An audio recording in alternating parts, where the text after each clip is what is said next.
Hey there, it's Juju, and this is day 36. And today I'm going to talk about Soledad Prison. But first, I just want to say my video from yesterday about the farm workers, there's been over like 55,000 views of that. And that was just giving a little love and appreciation for the hardworking farm workers. And I was so touched by all of your comments and to just, to feel some love. And I think it's like such a sad state of our country that, for someone to get that kind of response. But thank you. And I will continue to support you and spread the word. So today I'm going to talk about another vulnerable population. So as you can see, I volunteer with Empathy in Action. I'm actually an empathy ambassador. I go into Soledad Prison for 8-week programs. It's a restorative justice. And so yesterday I had a tour of Soledad Prison. This is the 4th tour that I've been able to do because I've done at least 4 sessions with Empathy in Action. And the tour was led by a group of incarcerated men called We Care. They've put up this program that is oriented to bring at-risk youth in to the prison and to hear their stories to make sure that what happened to these men doesn't happen to the youth. And they've been working really hard on this program, and they're running into trouble bringing the youth in. Now, I know that the scared straight doesn't necessarily work, but I thought that this was a beautiful program with really sharing the stories of what happened, the background, and, because violent crimes don't come out of nowhere. Violence doesn't come out of nowhere.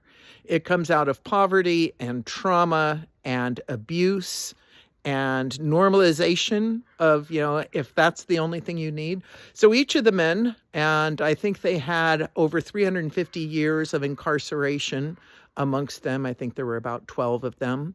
They were introduced themselves, talked about their crimes, talked about their background before committing the crimes, talked about accountability, how they would want to give, what messages they would want to give youth, in particular about gangs. A lot of them were gang members and their crimes were gangs. Because they didn't have, families, they turned to the gang as a family, and what they discovered is that the gang didn't really care about them at all. It was just about using them. And they shared, we went through, we saw the educational, we saw the mental health, we went into the chow room to see what that was like. We got to taste some of the prison food, see what that is. A lot of the men rely on food from the canteen, which also is not healthy. There isn't healthy food there. Then we went and into the cell, and every time I see those cells, it is so shocking. You basically have 2 men, sometimes very large men, living in a bathroom. The toilet is there. They try to sometimes put up like a privacy blanket, but basically you're right, It's this tiny little room with a double bunk bed, a sink, a toilet. They each have a little shelf and boxes.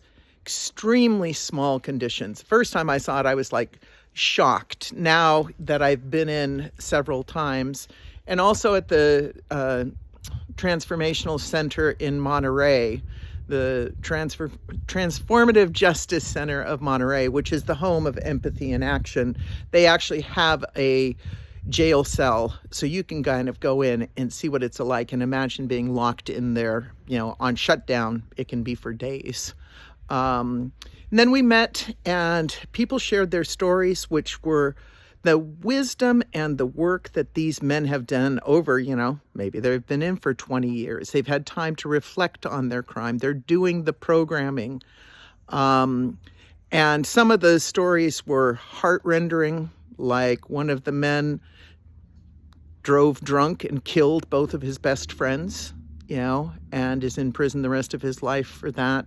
Another guy talked about what it was like growing up in the gang and trying to prove yourself, and toxic masculinity, and the thinking that, that's how you're going to gain respect. It was very moving. Then the warden came, and I have to give credit to both. I'm impressed with both the warden and the assistant warden at Soledad. And the prisons system has changed. You can talk to people who've been in for 40 years doing the hard time that it used to be. And I'm at CTF Soledad, so these are all people working towards rehabilitation. But it used to be the California Department of Corrections, CDC. In 2005, it changed to the California Department of Corrections and Rehabilitations. And I think that the current warden really takes that to heart in terms of rehabilitation. All of these men are serious, focused on their rehabilitation, on programs.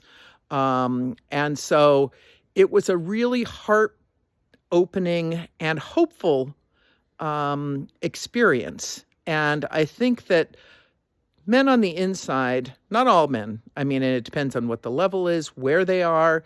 All of these men have moved out of prison gangs, are working towards rehabilitation. They just want to come home and be productive members of society. And I truly believe that. I've sat for hours talking with these men, sharing our hearts. And I think that, many of them are ready to come home, and they are in some ways more healed. Hurt people, healed people. And I think that certainly with what's going on in the country right now, I think a lot of these men are more, I saw him. My cat just went in. Zips inside the house. So I think that, there's a healing aspect of having these men come out who have done the self-examination that so many of us on the outside don't have the time to do. So I just want to send some love to all of the people. There's a lot of people that need love and encouragement. I'd also encourage you, empathy in action, and if you're in the Santa Cruz, Monterey area, go into prison and see what it's like. Challenge your assumptions about what you've seen in films or what you've heard. Actually go in and see. It will change and open your heart. So again, this is Juju, unfiltered, unscripted, and unedited, just talking from my heart. So sending all the love to both the incarcerated men and to our farm workers, because I'm going to do more videos like that, because to have that kind of response means that how much they're living in fear and not getting the proper, care from us privileged white folks. So that's Juju. Lead with love.